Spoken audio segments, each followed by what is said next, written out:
1965 से लेकर 70 तक जब मैं महाराष्ट्र में था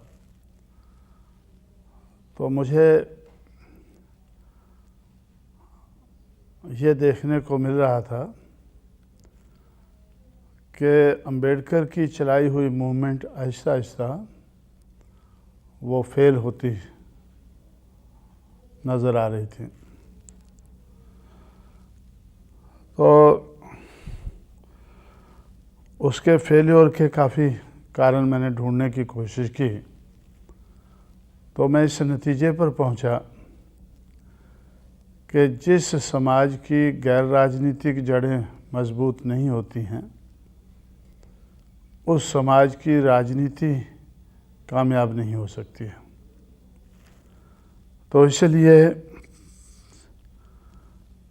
मुझे ये दबे कुचले समाज की गैर राजनीतिक जड़ों को मजबूत करना चाहिए। और जब मैं जड़ें देखने लगा तो मुझे जड़ें ही नज़र नहीं आई। तो मुझे लगा ये तो समाज ही रूटलेस है। पहले तो जड़ें बनानी होंगी, फिर इसको मजबूत करना होगा और फिर उस मजबूती का सहारा लेकर तब हमें राजनीति के बारे में सोचना चाहिए, आगे बढ़ना चाहिए। तो इसलिए मेरा ज़िंदगी का बहुत सा समय समाज की गैर राजनीतिक जड़ों को मजबूत करने में लगा। उसमें बामसेफ नाम का एक संगठन बनाकर तो मैंने जो एजुकेटेड एम्प्लॉइज़ थे दबे कुचले समाज के, उनको संगठित किया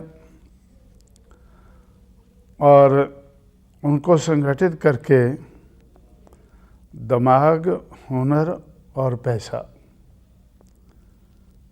ये 3 किस्म की गैर राजनीतिक जड़ों को बनाया और मजबूत किया। तो मुझे ऐसा लगा कि ये मूवमेंट को कामयाब बनाने के लिए दिमाग का होना ज़रूरी है, हुनर का होना ज़रूरी है, पैसे का होना ज़रूरी है।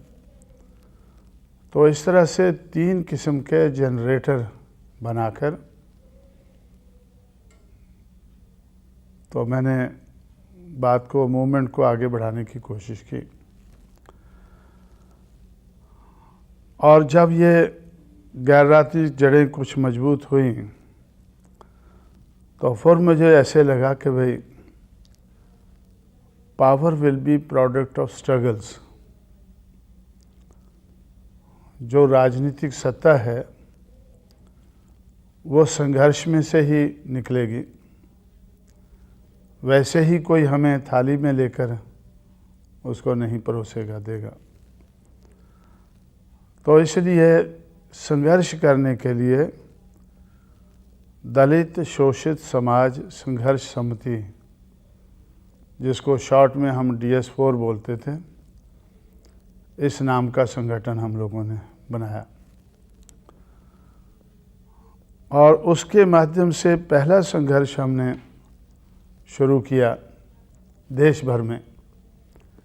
कन्याकुमारी, कोहिमा, कारगिल, पुरी, पोरबंदर, ये हमारे देश के 5 कोने नज़र आते हैं। 100 साइकिल की रैली शुरू करके दिल्ली की तरफ हमने मार्च किया, एक प्रचार करते हुए। वो प्रचार किस चीज़ का था? Struggle for self respect and equality, समता और सम्मान के लिए संघर्ष। तो उससे एक वातावरण देश भर में बना, एक फिज़ा बनी, एक माहौल बना कि जिन लोगों को समता और सम्मान की ज़रूरत है उन लोगों को अपने पैरों पर खड़े होकर इसके लिए संघर्ष करना होगा और तब ही वो समता और सम्मान हासिल कर सकते हैं। तो ये रोल DS4 का रहा। उसके बाद हम लोगों ने बहुजन समाज पार्टी बनाई, ये सोच करके कि डेमोक्रेसी में मेजॉरिटी की ज़रूरत होती है। तो मेजॉरिटी तो दलित शोषित समाज की है। अब इसको राजनीति में परिवर्तित करने के लिए बहुजन समाज बनाना शुरू किया और बहुजन समाज की पार्टी बनाना शुरू की। और बहुजन समाज पार्टी बनाकर हम लोगों ने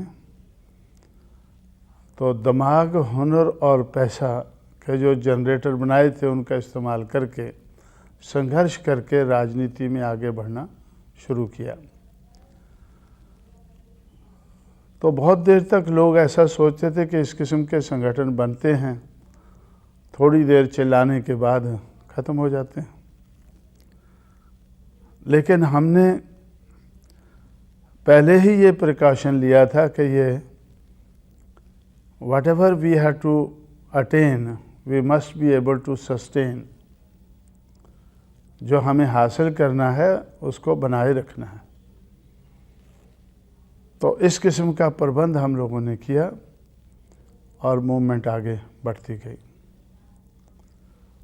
तो मूवमेंट, इसमें जो मूवमेंट बनाने में जो सोच है, विचार है या विचारधारा हम लोगों ने बनाई है, उसमें मुझे बहुत कुछ करना पड़ा है।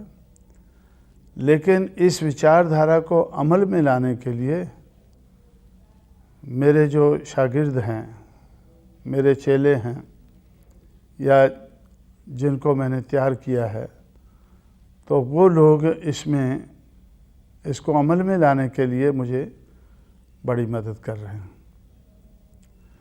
और इस मदद के कारण हम लोग आगे बढ़ रहे हैं। मैंने पढ़े लिखे नौजवान लोगों को ढूंढकर स्पॉट करके उनको तैयार करना शुरू किया। तो जिस किस्म की इस संघर्ष को, इस मूवमेंट को चलाने के लिए मुझे क्वालिटीज़ चाहिए थी, तो दिल और दिमाग की क्वालिटीज़, उनका दिल भी कहता हो कि हमें ये मूवमेंट को चलाना है, दिल के साथ चलाना है, और दिमाग भी हो उनका वो चलाने के लिए। तो दिल और दिमाग की क्वालिटीज़ को ध्यान में रखते हुए मैंने देश भर में पढ़े लिखे नौजवान लोगों को तैयार करना शुरू किया। और वही दिल और दिमाग की जो क्वालिटीज़ है वो मायावती में काफ़ी बड़े पैमाने पर मुझे नज़र आई। और समय के साथ साथ जैसे हम आगे बढ़ते गए तो वो क्वालिटीज़ डेवलप होती गई और उस डेवलपमेंट के कारण उनका जो रिज़ल्ट है वो अच्छा निकलता गया।